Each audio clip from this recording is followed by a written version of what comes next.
Maestros, para esta unidad 3 me gustaría, habíamos quedado en hablar de este tema tan interesante, cómo es, independientemente después de ver el modelo de Stern, me gustaría compartirles algunas características fundamentales de los materiales didácticos para la enseñanza del inglés. ¿Por qué es necesario esto? A ver, considero que es necesario esto porque a los criterios de análisis y a las características que en clases pasadas que proponía Little John y Winder, incluso Cook, habría que añadir otras, teniendo en cuenta el modelo de Stern, del cual hemos estado hablando en estas últimas clases, y las peculiaridades de los profesionales que se centran que se forman, perdón, en estos centros. ¿Por qué? Soy partidario de que el diseño, selección o adecuación de los materiales didácticos propios del área para la enseñanza del inglés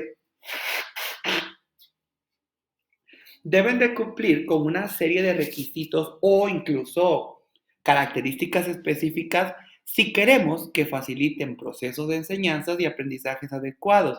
Y entre las características más recomendables les puedo citar primera, materiales auténticos. A ver, maestros, la autenticidad de los materiales se viene recomendando desde los primeros niveles de enseñanza. Por ejemplo, en primaria, el diseño curricular base establece que las destrezas receptivas se pueden entrenar sistemáticamente. ¿Con qué? Pues con textos auténticos y pedagógicamente procesados a través de los medios audiovisuales.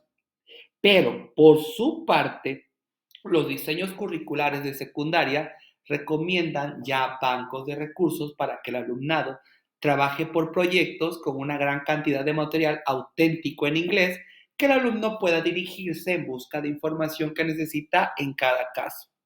Aquí Noonan define la autenticidad de los materiales en términos en donde nos dicen authentic materials are usually defined as those which have been produced for purpose other than to teach language. ¿Ok? Ellos pueden tener, nos dice que estos materiales pueden tener diferentes fuentes, videos, videoclips, grabaciones, interacciones auténticas, extraer de televisión, de la radio, de los periódicos, señales, mapas, cuadros, horarios, incluso agenda. Pero la autenticidad tiene otras dimensiones y hay que buscarlas también en el tipo de metas que nos proponemos. ¿En el contexto de qué? De enseñanza y aprendizaje en los textos que usamos y en las tareas que ofrecemos. En mi opinión, creo que también es importante que el alumnado se dé cuenta y acepte la autenticidad de las actividades de aprendizaje que se ofrecen y del mismo modo, la autenticidad de los materiales y recursos debe de despertar el interés del estudiantado y debe de conectar sus conocimientos y experiencias previas a las que resulten más significativos. ¿Qué no hay que perder de vista? No hay que perder de vista que el alumnado siempre tiene nivel suficiente de inglés para enfrentarse a determinadas tareas auténticas. Por eso se aburre y desiste, pero para evitarlo conviene hacer comprensible el input oral o escrito, adaptando el nivel de dificultad del lenguaje a las posibilidades reales del alumnado. Por ello es que algunos maestros hablamos de textos auténticos y asequibles para los aprendices. Pero los materiales auténticos no solo presentan problemas de comprensión para los alumnos, a veces los profesores no nativos también tenemos dificultades a la hora de interpretarlos. Eso es cierto. No obstante, y a pesar de las posibles dudas que puedan surgir, no cabe duda en donde siempre se va a favorecer la reflexión y el debate entre profesor y alumnos. Para el alumnado, para nuestro alumnado, entre los materiales auténticos más recomendables podríamos citar artículos de las revistas de educación, libros sobre temas educativos, videos y documentales sobre temas de la profesión, las noticias, la información de la página web sobre instituciones y temas educativos. Esto, digo, es solo un ejemplo de lo que yo comúnmente hago. Pero ahora vamos a los materiales escritos e impartidos en inglés. ¿Por qué? Porque, a ver, una vez que el alumnado ha cursado el bachillerato en inglés y en mayor o menor grado, pues entendemos que ha desarrollado unas capacidades generales que le permiten comprender diversos tipos de mensajes en diferentes contextos, expresarlos empleando técnicas de comunicación adecuadas a cada situación y resolver cuestiones y problemas usando la lengua extranjera. Podemos seguir desarrollando su competencia lingüística y comunicativa a través de materiales auténticos escritos en inglés. El uso sistemático de recursos didácticos escritos en inglés mejora sin duda la competencia lingüística del alumnado, que es, en opinión de varios, y yo me incluyo, la clave del éxito académico cuando se usa el inglés como medio de instrucción. ¿Cuáles son las tareas académicas más frecuentes y las capacidades que deben desarrollar los alumnos progresivamente? A ver, fíjense, en una lección magistral, sus capacidades y destrezas pueden ser comprensión oral del contenido, comprensión de los términos técnicos de cada área temática, identificación de los marcadores del discurso oral, capacidad para tomar notas sobre los aspectos más importantes. En los seminarios adquieren estas capacidades más que también empiezan a requerir formular y responder a preguntas, reflexionar, comparar, analizar y expresar ideas y puntos de vista.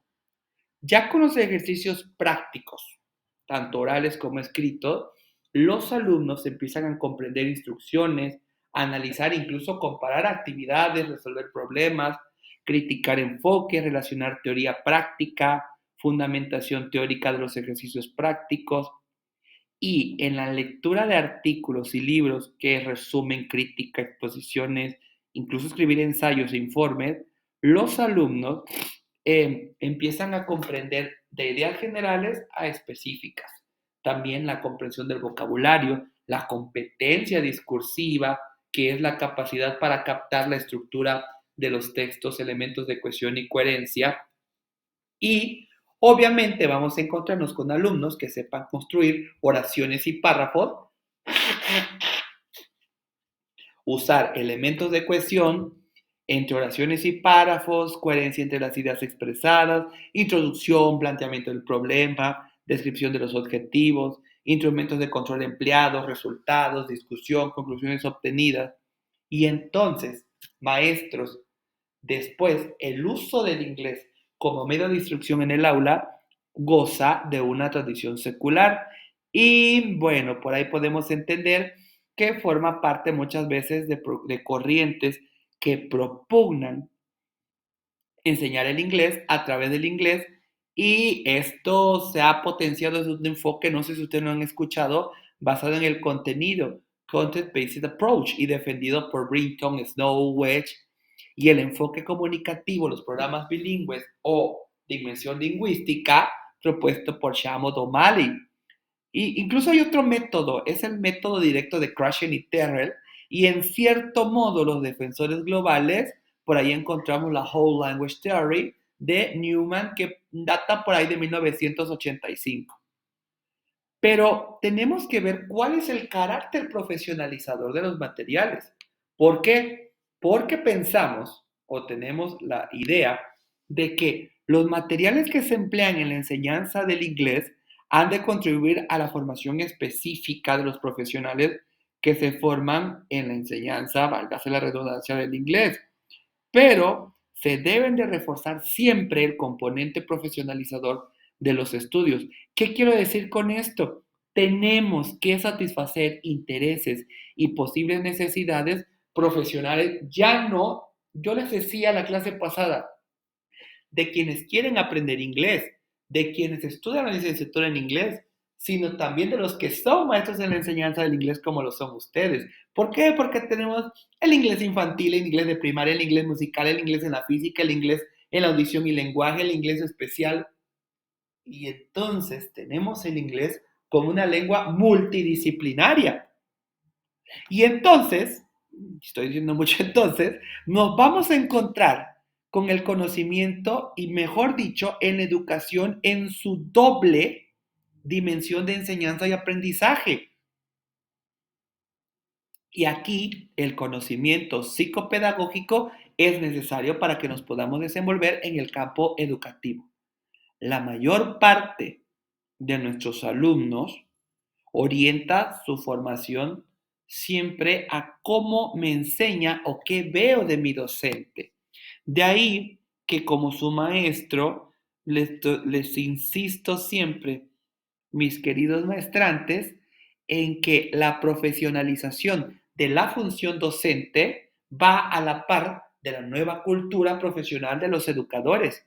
Y entre los efectos más recomendables que deben de surtir los materiales de enseñanza y aprendizaje, yo les puedo citar: proporcionar conocimientos teóricos con cierto sentido de provisionalidad y además de relatividad y con una actitud abierta a modificaciones y desarrollos posteriores. También nos va a introducir nuevos conocimientos de forma significativa.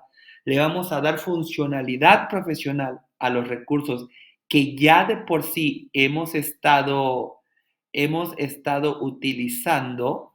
También vamos a encontrar que vamos a poder relacionar constantemente la teoría con la práctica, promover experiencias y relaciones interdisciplinarias, promover la participación del alumnado y la discusión sobre los temas profesionales que se aborden, fomentar actitudes de indagación e investigación, percibir la complejidad de los hechos educativos, elaborar alternativas a la cultura laboral predominante y establecer conexiones entre cultura, creencias y las realidades educativas.